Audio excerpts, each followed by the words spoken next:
اور اللہ تو اتنے کریم رب ہیں، اللہ ایسے غفور الرحیم ہیں، اتنی جلدی راضی ہو جاتے ہیں کہ بندے حیران ہوتے ہیں۔ حسن بصری رحمۃ اللہ علیہ کے زمانے میں ایک شخص تھے، نوجوان، کھلی روزی اللہ پاک نے ان کو عطا فرمائی تھی، بھری جوانی میں ان کا انتقال ہو گیا۔ ان کا اکلوتا بیٹا تھا۔ بیوی نے سوچا مال متاع میرے پاس بہت ہے، اللہ پاک نے جوانی اور حسن بھی دیا ہے، مجھے اچھے سے اچھا رشتہ مل سکتا ہے، لیکن مجھے تو شوہر مل جائے گا، میرے بچے کو حقیقی باپ جیسی شفقت دینے والا نہیں ملے گا۔ لہٰذا اس نے اپنے بچے کے خاطر قربانی دی اور اپنے جذبات کو قربان کیا اور شادی نہیں کی۔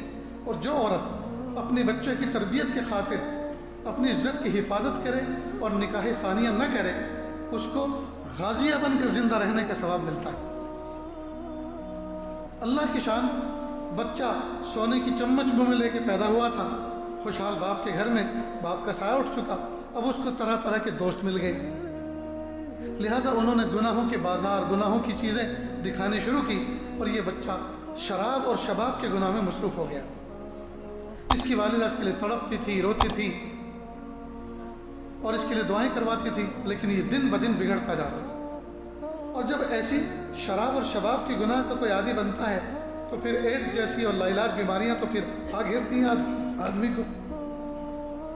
چنانچہ یہ بچہ بھی کسی مہلک مرض میں مبتلا ہو گیا، سوکھ کے کانٹا ہو گیا، بدن پیلا ہو گیا۔ ایک دن اس نے اپنی والدہ سے کہا، امی، حسن بصری رحمۃ اللہ علیہ اس وقت حیات تھے، کہ امی حسن بصری کے پاس آپ جائیے اور ان سے کہیے کہ وہ گھر پر آئیں اور مجھے توبہ کے کلمات پڑھا دیں۔ اور امی، میں آپ کی گود میں سوار ہو کے جا نہیں سکتا، اپنے قدموں پہ چل نہیں سکتا، بیمار ہوں، کمزور ہوں، لہٰذا حضرت کو زحمت دے کے گھر بلا لو۔ اور جب یہ چلنے لگی تو کہا، امی سنو، اگر آپ کے واپس آنے سے پہلے میری روح پرواز کر جائے، جیسے کہ مجھے آثار دکھ رہے ہیں، تو حسن بصری سے کہنا وہ میرے جنازے کی نماز بھی پڑھا دے۔ اب یہ عورت چادر لے کر، حجاب لے کر گئی حضرت حسن بصری کے پاس، دروازے پہ دستک دی۔ یہ وقت وہ تھا جس میں حضرت حسن بصری آرام کے لیے چادر جسم پہ اوڑھ رہے تھے، لیٹ رہے تھے۔ پوچھا، کون؟ حضرت میں آپ کی روحانی بیٹی فلاں بنت فلاں ہوں۔ کہا، کیسے آنا ہوا؟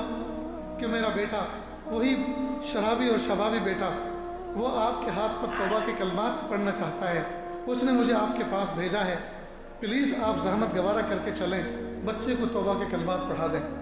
کہا، دیکھو اس نے آپ کا بھی بہت وقت ضائع کیا، میرا بھی 12 وقت ضائع کیا، وہ سدھرنے والا نہیں ہے، اور یہ میرے آرام کا وقت ہے، ابھی میں نہیں آ سکتا۔ کہ حضرت اس نے تو ایک بات اور کہی ہے، کہ وہ کیا؟ کہ اگر میری روح پرواز کر جائے تو حسن بصری میرے جنازے کی نماز بھی پڑھا دیں۔ کہ دیکھو، ایسا باغی طاغی، ایسا گنہگار جس نے ایسی کھلم کھلا گناہ کر رکھے ہوں، میں ایسے کی جنازے کی نماز نہیں پڑھا سکتا۔ ماں تو بہرحال ماں ہوتی ہے، ماں دھک کر کے رہ گئی اور سوچا، ہائے، اللہ کا ولی میرے بیٹے کی جنازے کی نماز پڑھانے سے انکار کرتا ہے، آخر میرا بچہ اتنا برا ہے۔ خیر وہ مایوس ہو کے چلی آئی، راستے بھر روتی رہی۔ جب گھر میں داخل ہوئی، بچے نے دیکھا کہ امی ناکام اور خائب و خاسر ہو کر واپس لوٹی ہے اور چہرہ سرخ ہو چکا ہے رو رو کر۔ فوراً کہا، امی سنو میری بات، میرا سانس اکھڑ رہا ہے، شاید میں چند لمحے، چند لحظے کا مہمان ہوں، امی جب میری روح نکل جائے مجھے چارپائی سے نیچے گرا دینا اور میرے گلے کے اندر اپنا دوپٹہ ڈالنا اور مجھے گھر کے باہر چوراستے پر اس طرح سے گھسیٹنا جیسے مرے ہوئے کتے کو گھسیٹا جاتا ہے۔ کہ بیٹا تو ایسی بات کیوں کہہ رہا ہے؟ امی وہ اس لیے تاکہ ساری دنیا کو پتہ چل جائے جو اللہ کے نافرمان ہوتا ہے، اپنی ماں کے نافرمان ہوتا ہے، اس کا حشر مرے ہوئے کتے کی طرح ہونا چاہیے۔ اور دوسری وصیت امی یہ ہے کہ جب میری روح نکل جائے تو مجھے کسی عام مسلمانوں کے قبرستان میں دفن مت کرنا، اس لیے کہ جب دفن کر دیا جاؤں گا تو پھر عذاب کے فرشتے آئیں گے، دائیں بائیں جو دوسرے مسلمان آرام فرما رہے ہیں ان کو تکلیف ہوگی، میں نہیں چاہتا مرنے کے بعد کسی کے لیے تکلیف کا باعث بنوں، مجھے گھر کے آنگن میں، گھر کے باڑے میں گڈھا کھود کے اسی میں دفن کر دے۔ میں نے کہا، بیٹا تم مجھ کمزور ذات کو ایسی وصیت کر رہا ہے، مجھ پر عمل نہیں کر سکتی، بس اتنی بات کہنی تھی، ہچ کے لیے اور روح پرواز کر گئے۔